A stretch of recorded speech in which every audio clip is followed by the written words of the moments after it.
Hello, viewers of our Stop the Destruction of the World program. I'm Claudia Pacheco, psychoanalyst and assistant to Norberto Keppe, founder of the Society of Integral Psychoanalysis, also known as the interdisciplinary science of analytical trilogy. We deal with the aspect of thought, feelings, action, as well as human aesthetics. Last week, Dr. Keppe, you talked about the misunderstandings we suffer from, like thinking that the sensorial life is what provides us with happiness. You contradicted the traditional Freudian sexual theories. You said that, contrary to common thought, the human being is a lot more focused on essence, on his nature, on spirituality, on the psychological aspect than he thinks or perceives he is. So, here's a study from the Heritage Foundation conducted with 2,800 students between 14 and 17 in the United States. This study links depression, suicide, and sex in teenagers. It shows that 40% of sexually active girls have already tried suicide, compared to 5% of sexually inactive ones. It shows that 25% of teenagers are depressed most of the time. This study was conducted to show that needs and problems exist, that there's a deficiency in spirituality and psychology of teenagers. These aren't being given any attention. You mention this in your book, The Universe of the Spirits. The spiritual life is something kids and teenagers have interest in. They're open and thirsty for knowledge. In fact, talk about many experiences with this world in their lives. This issue is very important. You know, the modern world has been following Aristotle and not Plato. And Aristotle said that everything arises from the senses, from the sensorial, going against Greek philosophy. Parmenides, who was the first to study this issue, said that the sensorial life misleads, deceives us. The person who is focused on sensorial life, on food, on sex, on pleasure, money, and non-stop travel, it isn't that we shouldn't have a sensorial life, but it must be subordinated to the spiritual life. And what does the world give value to nowadays? It incentivates human superficiality, which really deceives us. And this is what causes depression. Exactly. Afterwards comes depression because this sensorial value isn't in agreement with authentic human life. Now let's look at this sentence, which brings up a very important issue. To not do good is a decision. What I mean by this is that not deciding is a decision. For example, a person who has stopped, who makes no decisions, is accustomed to asking, "What? The world is in difficulties, but I have nothing to do with this. This is not my business. This doesn't fit into my work. My work can't solve anything." No, everyone, we all have to wake up to this present situation and help each other. Because this world doesn't belong only to a group of millionaires, to those who are at the top of the world, those in power. The world belongs to all of us. It's ours. The world doesn't only belong to them. It belongs to all of us. It's mine, it's yours. And you have to look after what belongs to you, you see. So, not deciding anything, not wanting to help. For example, Greenpeace makes a great effort to avoid destruction. And it's up to all of us to become conscious so as to avoid the destruction we and others are instituting. And so, take a look at one of the reasons why the human being hides from himself, why he doesn't live life, as though this planet doesn't belong to him. Let's take a look at this. Censorship. Evil comes from censorship of consciousness and not of conduct. Education, stemming primarily from modern philosophy, psychology, proposes that we should not discipline children. But this thing of not disciplining children gives the idea that kids should do whatever they want, that they'll discover by themselves what they shouldn't do, the bad that they do. And this is entirely wrong. Censorship is exactly this, not telling a child, or others for that matter, adults, that what they are doing is wrong, you see. Censorship is when what should be said is not said. It can occur in the sense of censoring the good someone does, stifling the person, or of not saying anything about the bad things the person does. My work isn't only about making people conscious of being good, which is most important, but also of becoming conscious of the evil that they do. And this consciousness is what overcomes censorship. If the person doesn't say anything to anyone, not even to himself, then he is censoring himself. So take a look. Secondly, Summerhill didn't work, and nor did Spock's baby and childcare because of this. Summerhill was a school in England where the kids could study or not study as they pleased.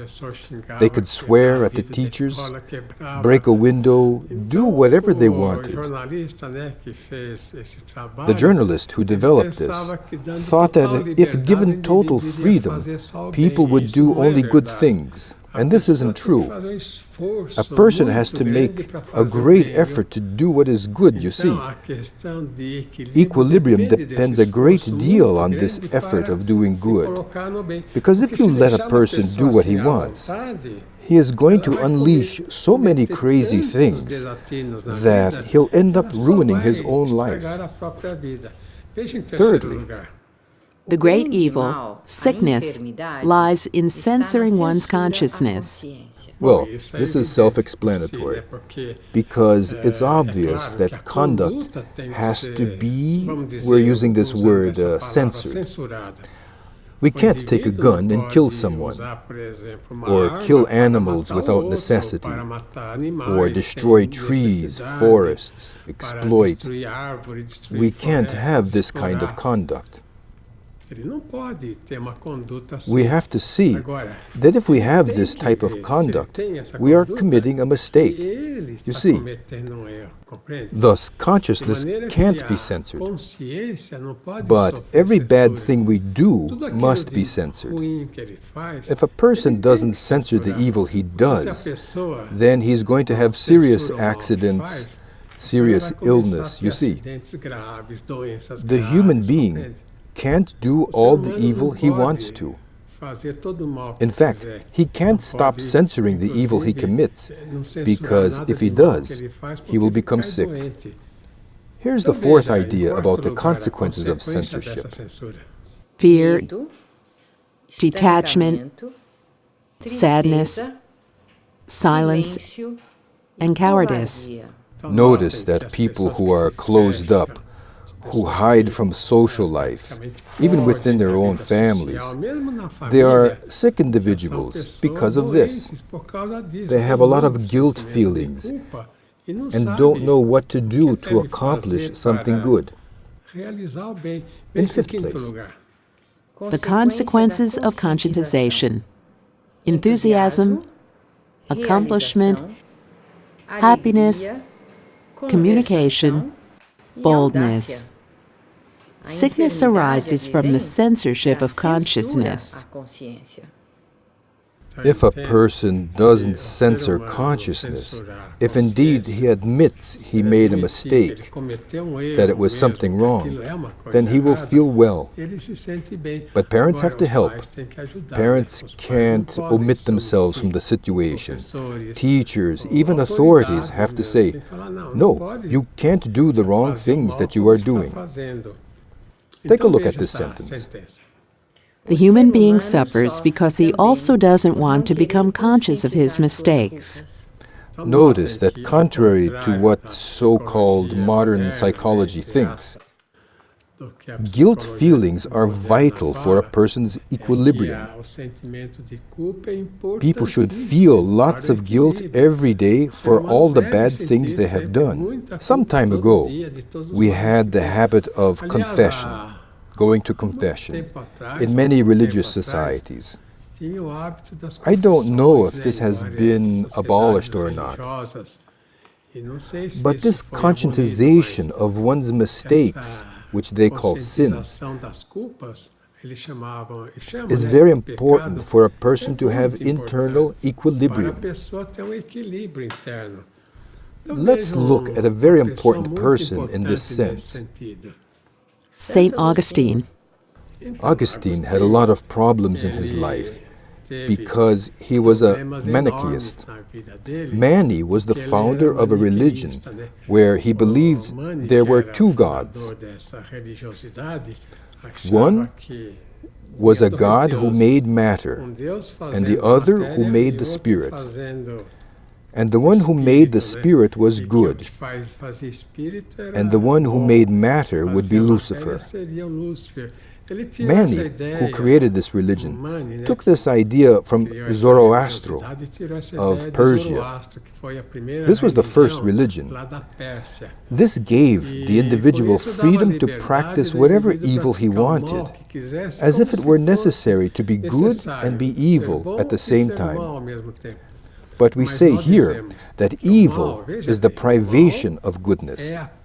Evil isn't something that exists in and of itself, and it won't help anyone. If a person is greedy, if he robs and cons others, even if he doesn't think that what he is doing is wrong, he will feel bad about it, and he will suffer a lot because of it. And then, one disease after another. This dualist idea, this thinking that one can unite goodness with evil, is a terrible idea that leads humanity to sickness. The most original contemporaneous writer in the world today, says the National Scientific Research Center in France. A genuine contributor to the intellectual treasury of civilization, says former U.S. Ambassador Joseph Kogassian. For these times of uncertainty and conflict comes a work of extraordinary vision, hope, and moral clarity. Brazilian psychoanalyst and social scientist Norberto Keppe writes with wisdom and authority about the things that really matter. How to heal illness, how inverted science is leading the destruction of nature, and what to do about it. Finding spirituality within, structuring a truly just society. There are more than 3,000 books published worldwide every day. None are more important than these. The books of Norberto Keppe, Trilogical Science, leading us to a new world. I see that science today is very limited due to the positivist ideas it has adopted. Because scientists think that only what can be measured exists. I created a diagram based on Dr. Keppe's work to show the influences that exist in nature. For example, here's a human being and something natural that he is observing. What do we see here? The objects that we're observing already are not the original things. It's already deformed and isn't the original reality. And human beings, through their own pathology, reduce their perception. Our sense perception is thus seen through our pathology, and it's already reduced. We have a very small scope of reality, actually. On the other hand, we may be influenced not only by spirits, but by other human beings through our process of resonance. Our ideas, if they're similar to those of malignant spirits, for example, or to other human beings, can be influenced by them, distorting our perception even of nature. And not only is perception distorted, the object can be too. It's an energetic process, and all these elements are energetic. The only way for us to acquire a true understanding of reality is to be in resonance with the divine universals, where all the elements exist in their original form. And through an energetic process, we're able to capture and understand the world. So, positivistic science, which limits itself to the sense, experimentation, limits itself to this orange band. This is a small piece of all the reality that exists.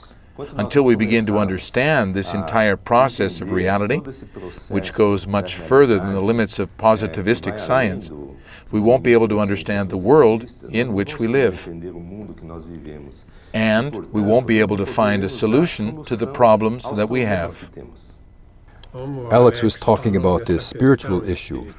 And I would like to say that my new book, The Universe of the Spirits, would be very important for you to read.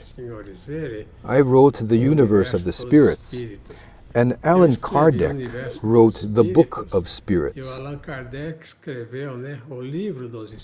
I wrote this book to complement and complete his work, because Kardec himself wrote on page 16 that some things should be corrected and completed in his work. His work is important because as the world entered the 20th century, it was much too materialistic.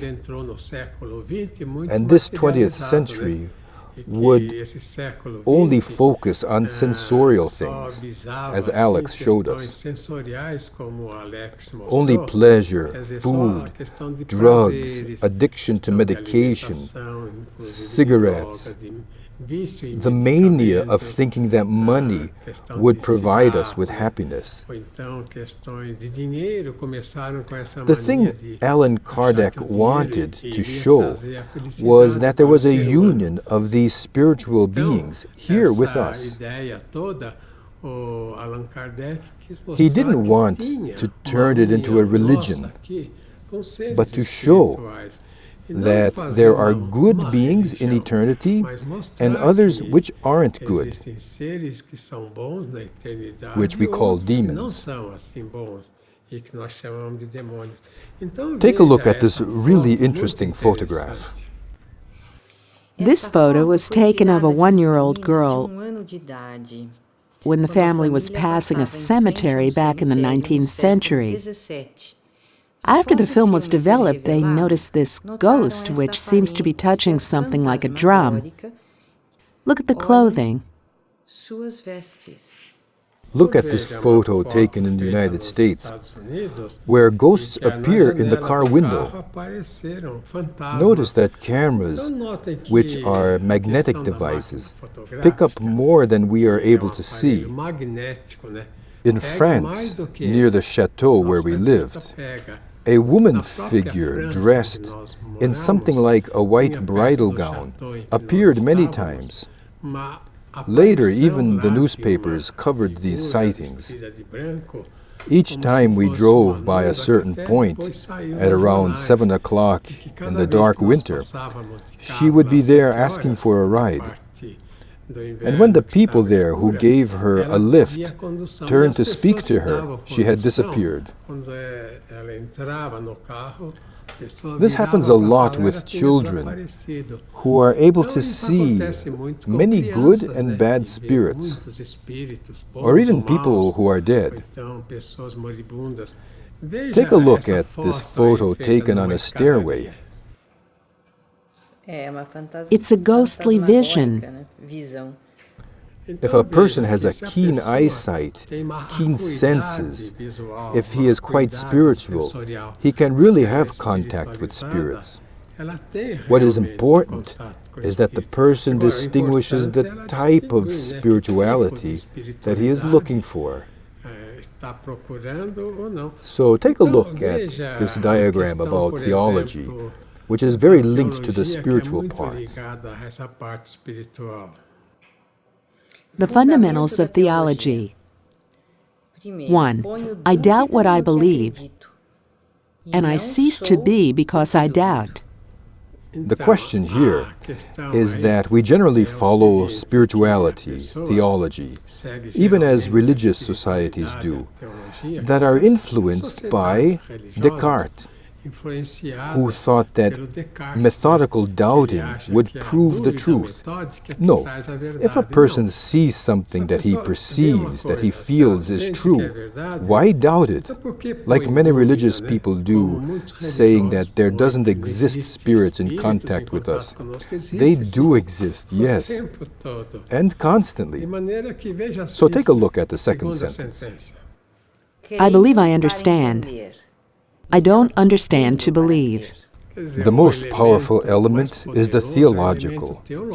It's the contact the human being has with the spiritual world, as I have shown in this diagram.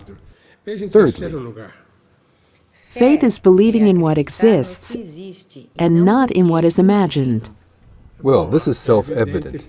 An individual who has faith doesn't imagine things. He believes in something that exists, of course. Fourthly, Arguments of faith are above reason, not against it. The foundation of truth and science is in the correct theology. Bishop Basil wrote about problems of the human being and about envy as the original sin. That is, envy is when we don't want to see the truth. And later, other writers wrote about this. At the beginning of modern times, they began to say that theology is superior to philosophy. While in the Middle Ages, they placed philosophy above theology. So the Middle Ages began to decay, not because it was theological, as many think, but because it was theomenic.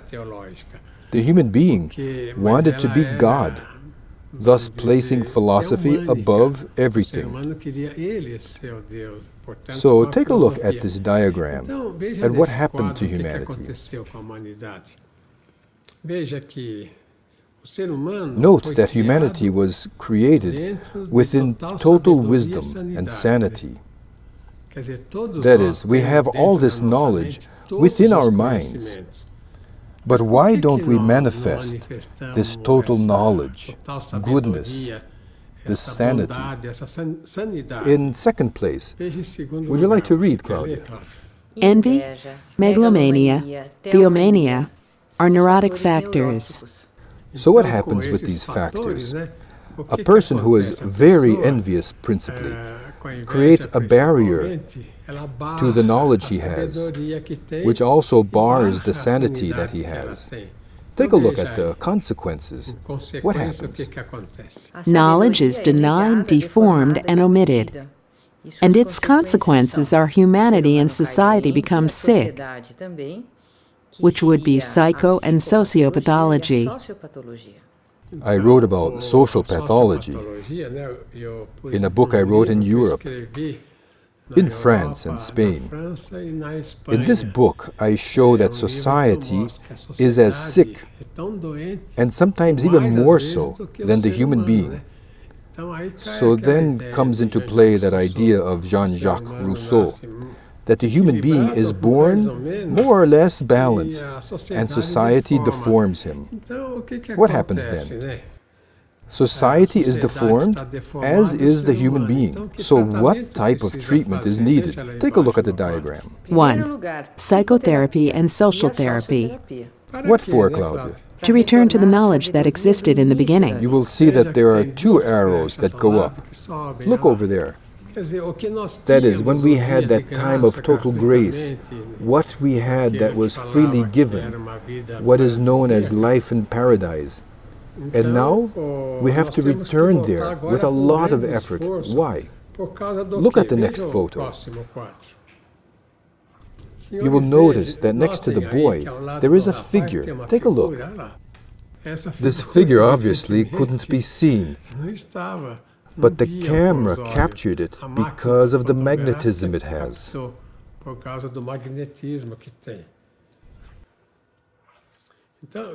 Now, take a look at another photo. Look at this figure on the ground, trying to grab the woman. A yellow figure holding her hand with his arms open.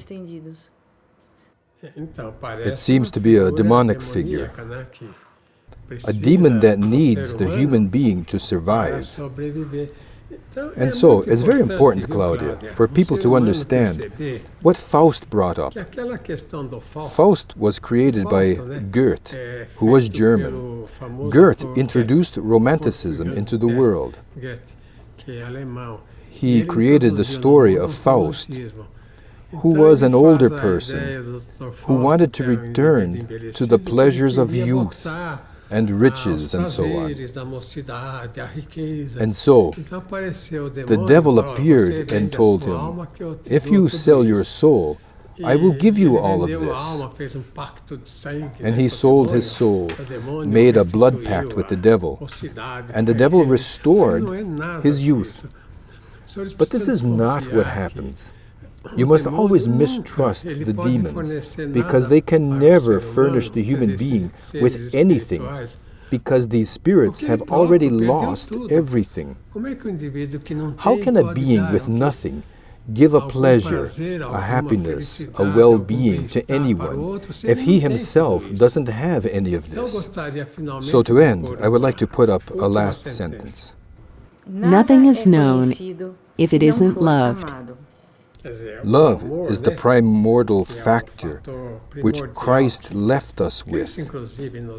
It's the factor that leads us back to original knowledge, original wisdom, and to everything that is good that we can use in our lives. And we will be back next week with our Stop the Destruction of the World program. See you then.